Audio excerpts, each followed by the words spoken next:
Hello everyone. I am here today to discuss the maximum shear stress by analytical method.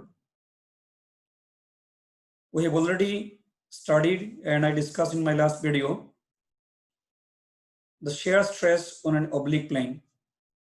The shear stress on an oblique plane is given by the expression sigma t is equal to sigma x minus sigma y by 2 sine of 2 theta minus q cos of 2 theta, where sigma x and sigma y are the tensile stresses acting on a body and theta is the angle made by the oblique plane with the plane of sigma x.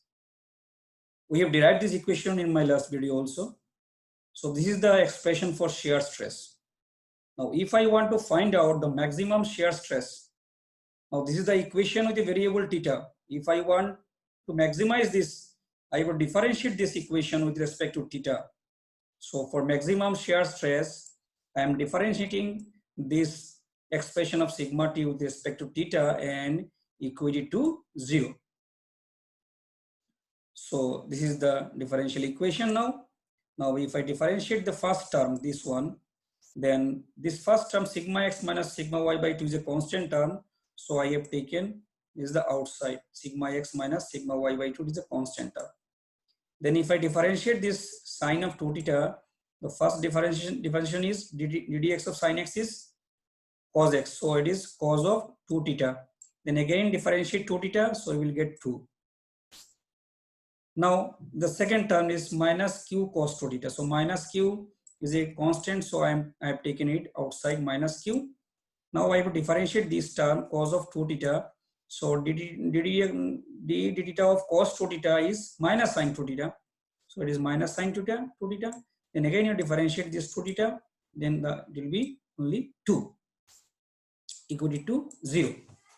So now I am getting the minus minus plus. So it is 2q sine 2 theta is equal to minus sigma x minus sigma y cos of 2 theta is equal to this 2 and this 2 will cancel out.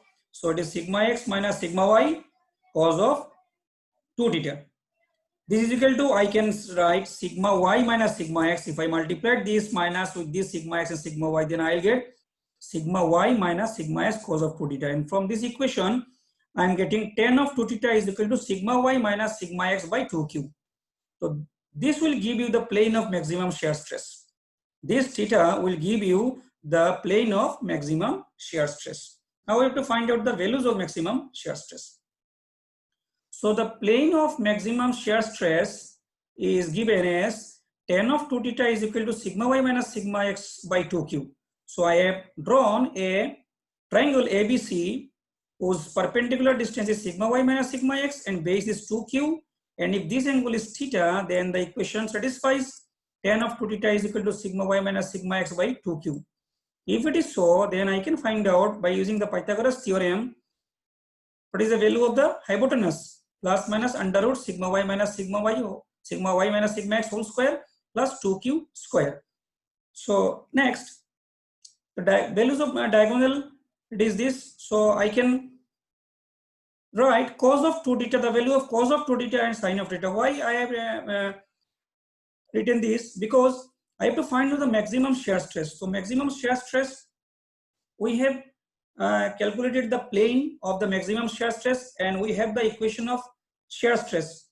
So in the equation of shear stress, this value will come cos of 2 theta and sine of 2 theta. So you have to put the values of cos of 2 theta and sine of 2 theta in the equation of sigma t. Then we will get, after simplification, we will get the value of maximum shear stress.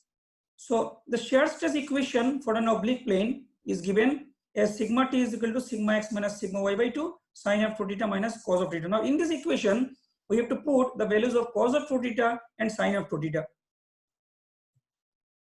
So I put the values of cos of 2 theta as plus minus 2q by this term, so cos of 2 theta, and this term is sine of 2 theta. So plus minus sigma y minus sigma x by 2 multiplied by sigma y minus sigma x divided by under root sigma y minus sigma x whole square plus 4q square. Then again plus minus q multiplied by 2q divided by under root sigma y minus sigma x whole square plus 4q square. Now here some simplification is there. This is the term sigma y minus sigma x. This is again sigma x minus sigma y minus sigma x. So it will become sigma y minus sigma x whole square. And I have taken half under root sigma y minus sigma x whole square plus 4q square is LCM. So if it comes to LCM, this is the LCM. So 2q square multiplied by 2 to 4q square. Okay. So here is 4q square. I have taken first half common. So the expression is this. Now again, sigma y minus sigma x whole square plus 4q square divided by under root sigma y minus sigma x whole square plus 4c square. Both the term same, only here it is under root. So if I do the square root in this term, then one term will be cancelled out, and ultimately I am getting plus minus half under root sigma x minus sigma y whole square plus 4q square. So this is the maximum shear stress. We will take the positive value. So maximum shear stress sigma t max is equal to half under root sigma x minus sigma y whole square plus 4q square. So this is the expression of maximum shear stress that we have found out by analytical method. So with this, I have completed this lecture. Thank you very much.